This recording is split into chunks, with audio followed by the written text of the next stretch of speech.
6 days away from the national championship game Monday in Indianapolis. Georgia Bulldogs are the 3-point favorites against an Alabama team that beat them pretty handily in the SEC championship game, and an Alabama team that has had their number. Get this, Nick Saban has won 6 national championships since losing to Georgia.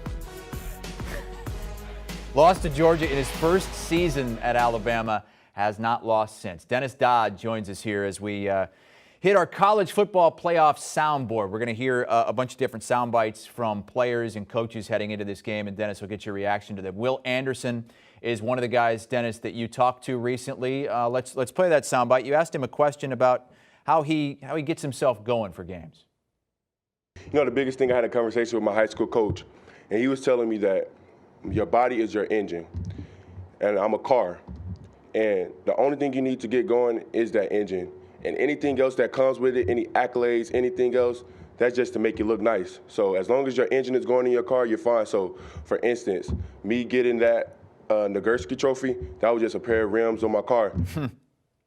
Pretty nice looking car and a great engine as well. And Dennis, you said you spoke with his high school coach recently. What did he have to say about that?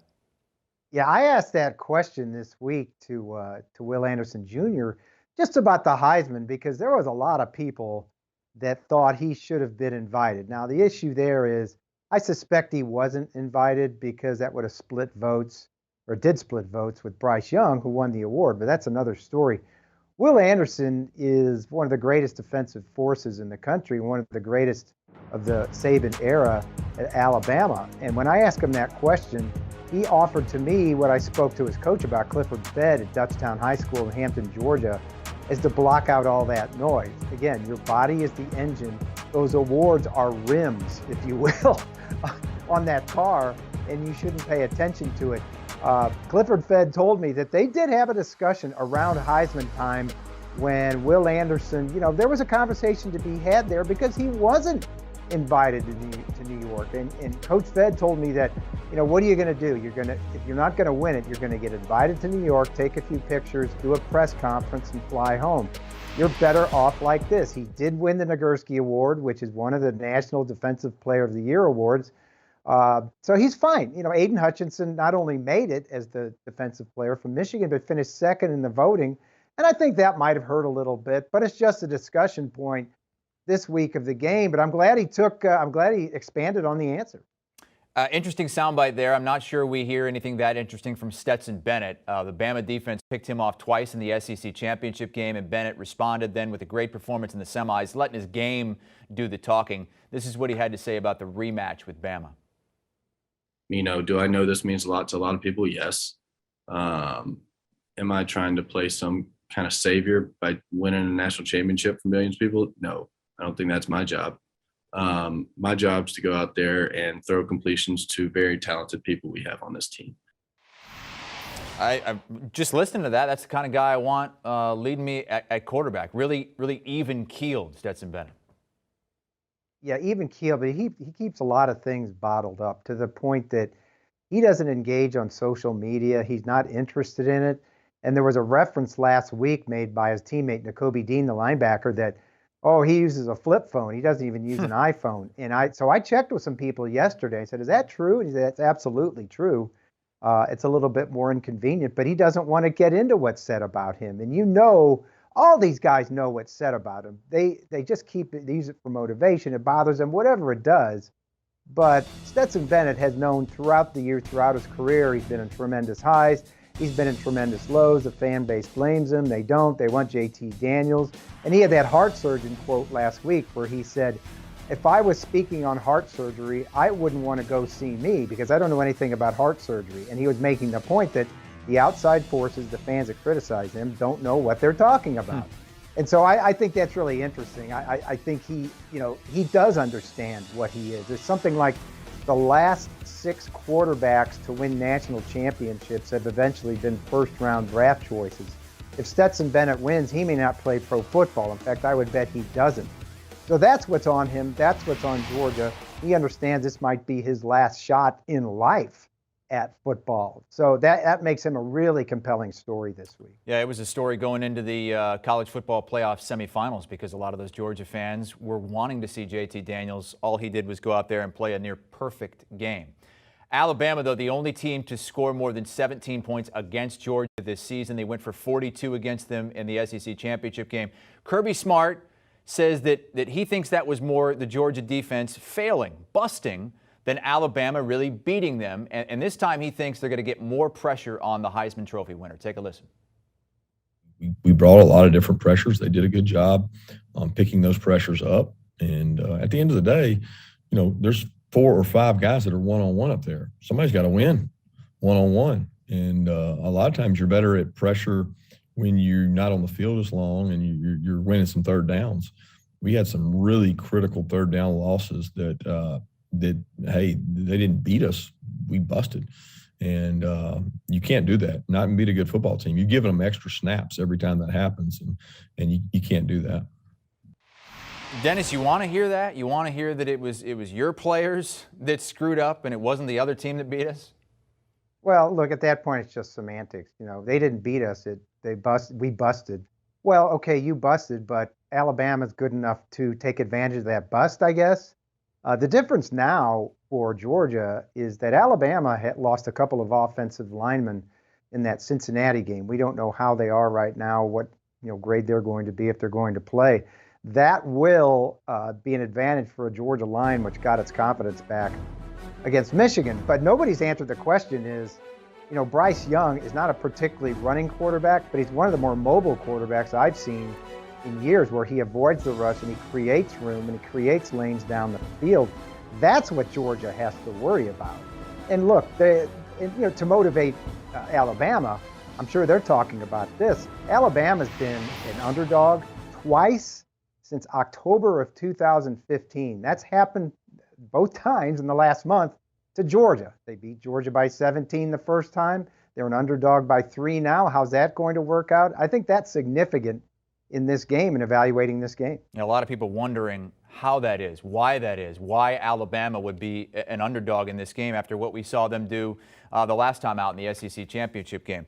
Dennis, after the semifinals is clear, we're getting the best 2 teams in the country for the national championship game. It was another round of semifinal blowouts. Nick Saban was asked about potential playoff expansion, and he is not in favor of it. I don't know that expanding, if this is the best 4 teams and they played each other, I don't see the logic. And if we had more teams, there would be better games. I don't know how that adds up, but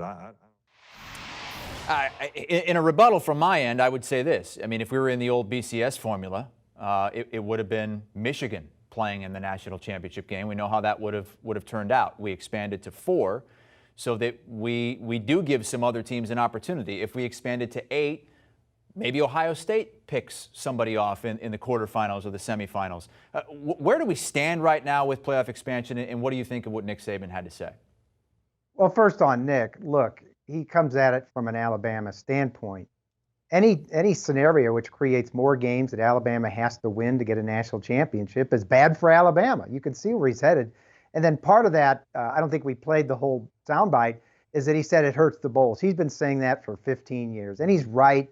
But except for the bowls, does anybody care? They've become largely irrelevant beyond the New Year's 6, situation. Anyway, we had a bunch canceled last year due to COVID. This year, the same thing. All these opt-outs. That's not going to stop. We can have a discussion about it, but it's not going to end. And it points up the irrelevancy of some of these bowls. So.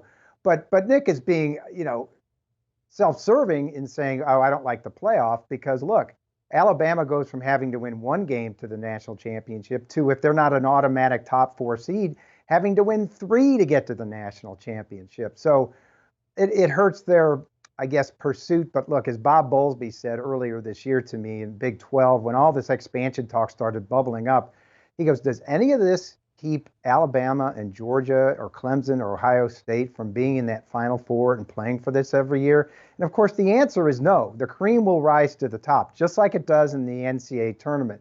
There's more of a Cinderella factor in the tournament because there's more teams, but the same teams seem to play in that Final Four every year, with exceptions. Football hasn't gotten to that point. The same teams will be in.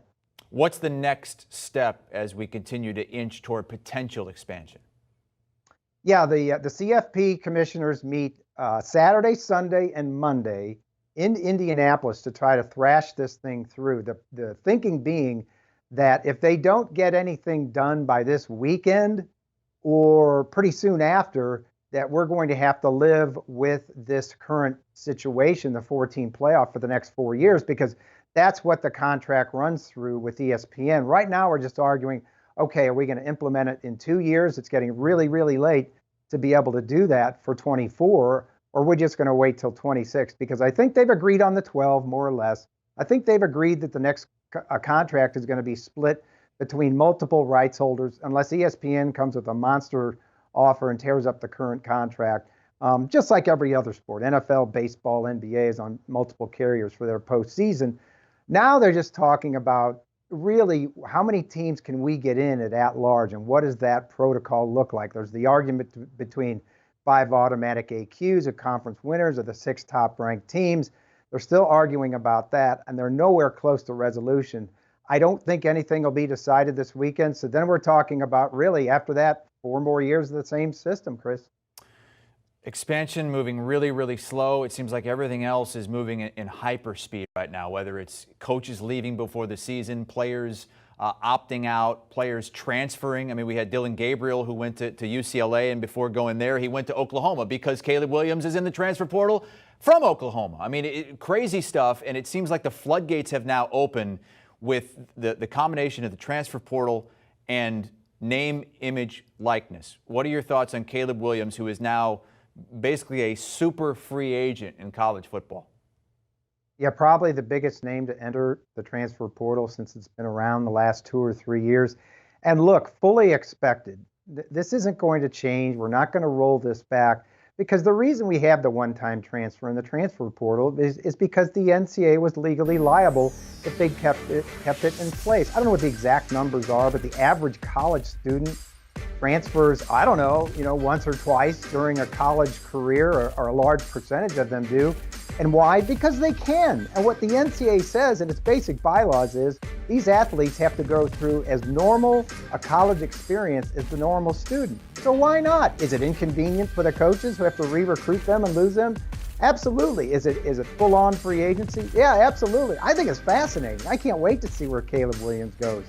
And those who accept what I just said and get into it quicker and quit moaning about it, I'm talking about the coaches, quit complaining about it, are going to be the most successful. Lincoln Riley's at USC because he's going to mine that transfer portal and get USC back on track really, really quick. I just visited Mario Cristobal at Miami, and he's going to leave several spots open on his late signing list so he can sign guys, because he wants to get Miami back in competition.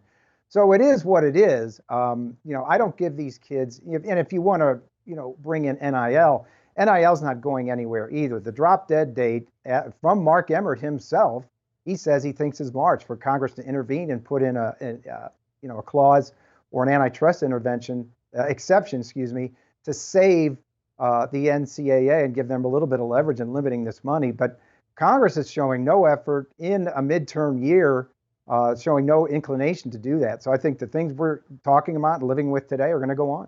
Fascinating stuff, and we've got the national championship game coming up in 6 days. Dennis Dodd with us here on CBS Sports HQ. Keep up with everything in college football on the Cover 3 podcast. Latest episode is previewing the national championship game, and a lot of talk about how these impact transfers are shaking things up. Do you want a sports network that delivers everything that matters about the game? The highlights, the picks, the instant analysis, no yelling, no fake debates, no politics. Hit the subscribe button and never miss a moment.